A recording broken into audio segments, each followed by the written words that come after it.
అవునా కాదా? పోయేవాళ్ళమా కాదా? ఉండేవాళ్ళమా? ఇవాళ కాదు రేపన్నా పోయేవాళ్ళమే. దానికి ఎందుకు ఏడుస్తావు చెప్పు? దేనికి ఏడుస్తున్నావు చెప్పు? చెప్పు. చందన్నకే బాధ లేదు నా ఒంట్లో బాగోకపోతే. చెప్పు, ఎందుకు నీ ఒళ్ళు కాలుతుంది? ఎందుకు ఏడుస్తున్నావు రా? ఎందుకు ఏడుస్తున్నావు? నా గురించా? నా గురించి ఎందుకు రా నువ్వు ఏడ్చేది? చెప్పు. నాకేం కాదులే, ముక్కుకుంటూ మూలుకుంటూ 100 ఏళ్ళు వస్తా. మీ అందరు పెళ్ళి చేసి పంపించేదా వస్తా, సరేనా? ఏడకు నువ్వు ఉద్యోగం కొట్టేదా వస్తా. నీకెందుకు?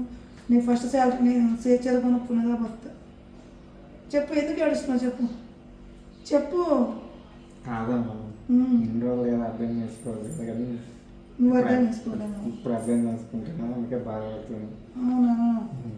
ఇన్ని రోజులు అర్థం చేసుకోలేదా? ఇప్పుడు ఏం అర్థం చేసుకున్నావు? నేను ఇటు పోతున్నాం, అటు పోతున్నాం, సైట్ దగ్గర పోతున్నాం, మనం అది చేస్తున్నాం. నాకు చూడలేక నేను కింద అవుతున్నాను. నువ్వు కింద మీద అవుతున్నావు. తప్పదు కదా, సైట్ మన కోసం. నిద్ర ఉంటలేదు, ఏముంటుంది అసలు నువ్వు గురించి. నా గురించి నువ్వు ఆలోచించి నువ్వు పిచ్చోడు అవుతున్నావా? ఎందుకు అట్లా? నా గురించి కూడా ఆలోచించుకుంటా. నా గురించి ఆలోచించు, మాకు నీ గురించి ఆలోచించుకో. ఉద్యోగం కొట్టాలని చూడు ఫస్ట్, అర్థమైందా? వెళ్ళొద్దని కాదు కానీ చేత కాకపోతే మరి ఎవరు చూస్తారు అక్కడికి? ఎవరు వెళ్తారు చెప్పు? నిన్న మాల్ పడిపోయింది, 9 గమేళాల మాలు. ఆ తాడి మీద మట్టేసేస్తున్నాడు ఆయన. నేను చూసి మొత్తం ఎత్తిస్తే 9 గమేళాలు వచ్చింది. మళ్ళీ అంతా వేసి మళ్ళీ వాటర్ కలిపి మళ్ళీ వేసిర్రు. వేస్ట్ అయిపోద్ది కదా, మనకే నష్టం కదా. సిమెంటు ఇసుక అన్నీ చూడాలి కదా. అది మన పనే కదా, మీకోసమే కదా. అది మీకోసమా నా కోసమా? ఇల్లు నీలాంటి వాళ్ళు ఎంతోమంది రావాలి, 100 మంది వచ్చి అక్కడ కష్టాలు తెచ్చుకొని పోవాలి.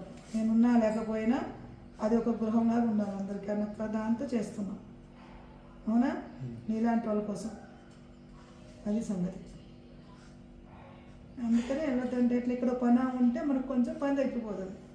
పని దొరక్క మనకి ఇక్కడ పని అక్కడ పని కొంచెం లోడ్ ఎక్కువ అవుతుంది అంతే కదా. అయినా అంటే వాళ్ళు ముదుగు పెట్టుకోలేదు.